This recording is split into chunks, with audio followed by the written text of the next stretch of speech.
lovelies, and welcome to my channel, Sunflowers and Moonbeams. It's Brandy. Today I'm starting a new weekly video series here on my channel, and it's going to be called Shadow Work Sundays.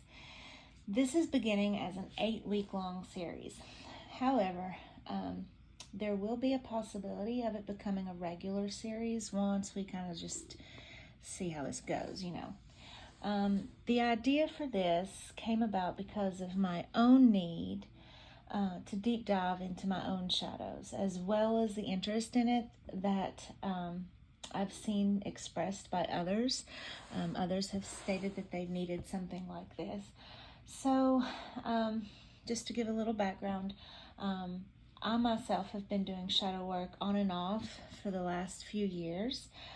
By no means professional or what I would call extremely experienced. Like I said, I have done it on and off and not on a regular basis like I want, which is another reason for this series.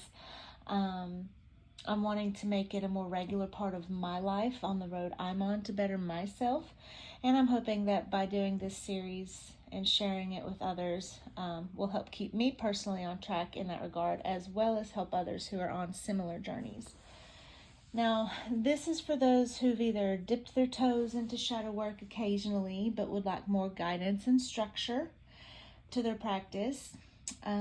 It's also for those who've heard of it but never really attempted it, and for those who are ready to dive in but have no clue where or how to start. So I'm hopeful that those who are experienced with shadow work might also be able to find something useful here within this series as well. Now, although this is just the introductory video in this series, I do ask that you please watch it all the way through to the end, as it does contain important information as well as disclaimers. So to give an overview of what to expect, let's get started with the most basic questions regarding shadow work, and this series in particular in regards to it. So what is your shadow, right? Well, the actual term shadow self was created by Carl Jung, and it's an actual psychological term. Basically, our shadows are the parts of ourselves that we aren't really aware of or conscious of. It's the bits and pieces of ourselves we typically don't want to be aware of because the feelings that they evoke in us, feelings such as weakness or self-doubt, painful memories, insecurities, etc., so on and so forth. Now, our shadows develop throughout our lives. It usually begins in childhood, and it's created typically, as a defense mechanism by our egos, as a way to protect us, because our egos crave acceptance, and acceptance helps us feel safe. And that's why we have hidden sides to ourselves that we're afraid for others to see, because we may be rejected. Now, everyone has those hidden sides to themselves, those parts of ourselves that we keep locked away out of guilt or shame or fear and so on, right? And they're kept in the shadows, denied by us for a multitude of reasons, okay? They could be considered bad in the eyes of other people. They may consist of toxic cycles we feel doomed to repeat. They may be harmful behaviors we have and tend to act on subconsciously. They may be the traumas we've experienced that we haven't been able to heal from. They may be the thoughts, emotions, or even actions that come forth due to something deep inside us that wants to express itself desperately. Now, what is shadow work? Shadow work is a form of self-examination. It requires becoming aware of our subconscious selves, our dark sides, if you will. It involves introspection, honesty, sometimes brutal honesty, deep thought, and a willingness to be open to other perspectives besides our own.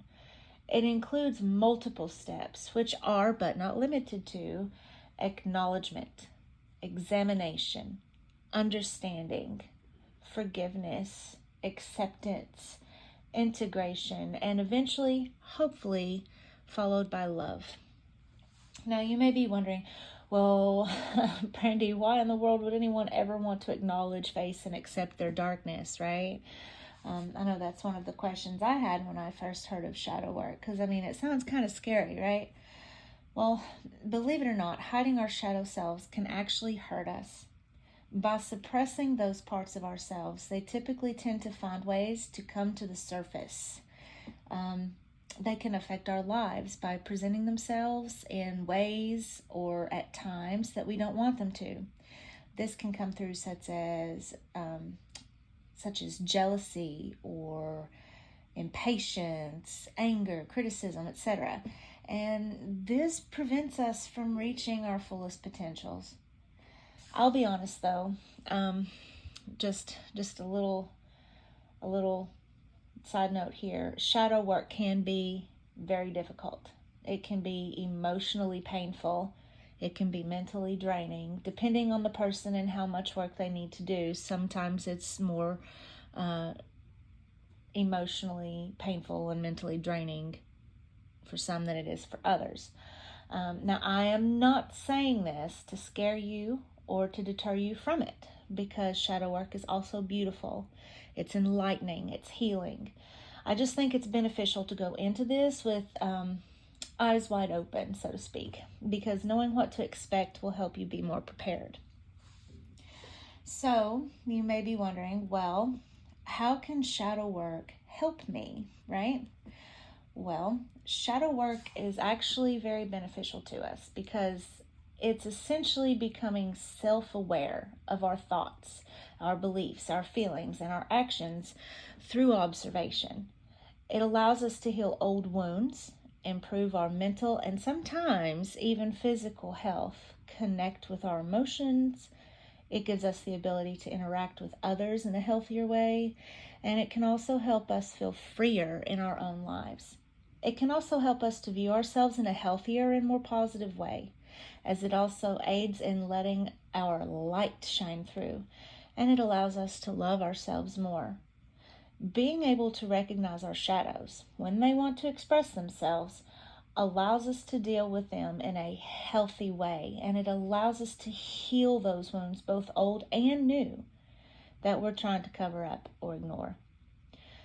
Now, it can also bring to light the parts of ourselves that we don't let shine through for whatever reason, such as our creativeness, our passion, or our beautiful strangeness.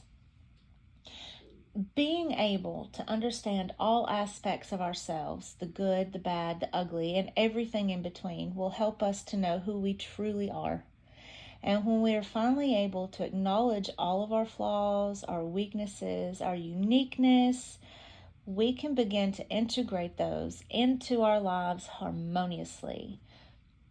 Essentially, our goal is to own them instead of letting them own us, and working with them instead of allowing them to work against us, if that makes sense. Now, this type of deep inner healing can open up doors for improved relationships, not just with others, but with your own self as well. It can improve health, both mental and, like I said, sometimes physical. It can help you gain more confidence, emotional stability, and the ability to finally be our authentic selves. Keep in mind, however, and this is important, okay? Shadow work is not a quick fix. It is an ongoing process that can take years or even a lifetime. But if we think about it, it's probably taken us years for all those shadows to form to begin with, right? So it only makes sense that it could take a while to sort through them all and to learn to accept and love them as a part of ourselves. So please, if you decide to take this journey, either with the help of this series or on your own or however else you choose, please, please, please be patient with it and be patient with yourself, okay?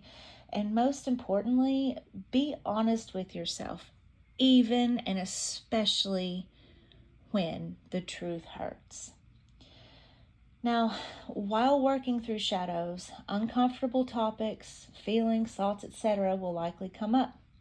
That's kind of the whole point, though. Shadow work isn't supposed to be comfortable, or it wouldn't be called shadow work in the first place. But through this process, you can learn how to forgive others as well as yourself. You can also be able to learn how to be more mindful, how to notice your triggers, how to consider alternate perspectives to your own, and change your limiting beliefs. Now you may be wondering, well, how can my shadows affect me? Well, our shadow selves can manifest in our lives in a multitude of ways. This can be fear, rage, anxiety, impatience, projection, depression, envy, jealousy, bigotry, pride, greed, violence, sexism, addiction, racism, judgment, criticism, hatred, rebelliousness, selfishness, and that's just, to name a few. And oftentimes this can show up for us as things in other people that bother us.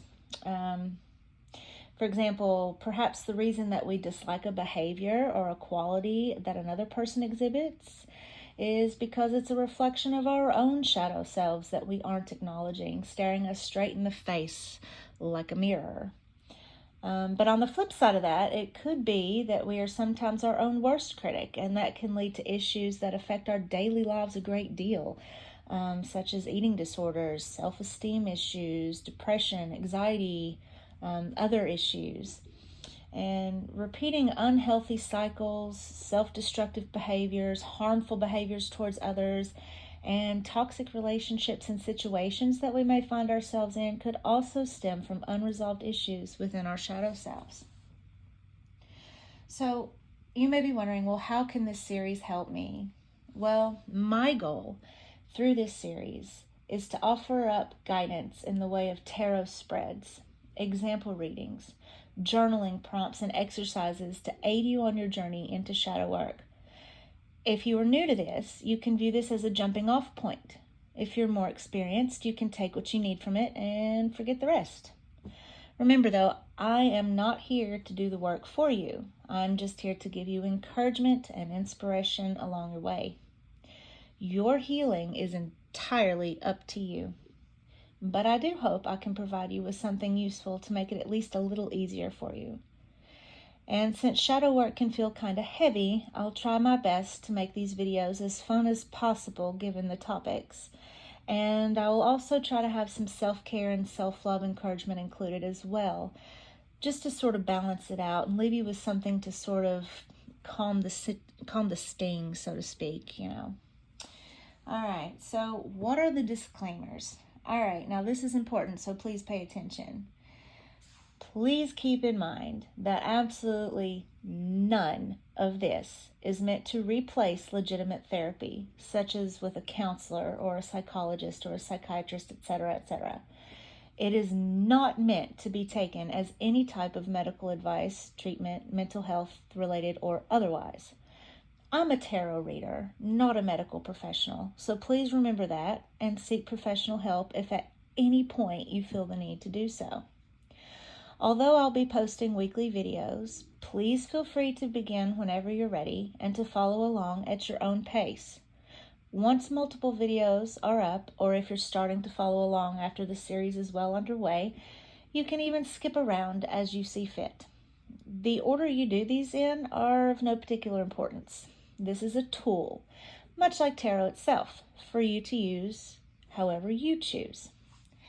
If at any point in an episode you find the spread, the prompts, the exercises, topics, etc. to be just too much for you to handle at that point in time, please don't feel obligated or pressured into continuing or participating. Your mental health is important, and this journey is meant to help you, not to hurt you. And sometimes we just aren't ready or in a good place to face certain things yet, and that is perfectly okay. There is no shame in that at all. Just skip it and either move on to a different video if there's one available, or take a break. You can always return to it later down the road when you're ready. If this series proves to be helpful for most of you and is something that you'd like for me to continue past the initial 8 weeks, I will consider making this a regular series on my channel. As it stands, it's hopefully a good place for you to start on your shadow work journey if you haven't already. I look forward to going on this journey with you, which will officially begin in the next episode. Hope to see you there, and as always, thanks for watching.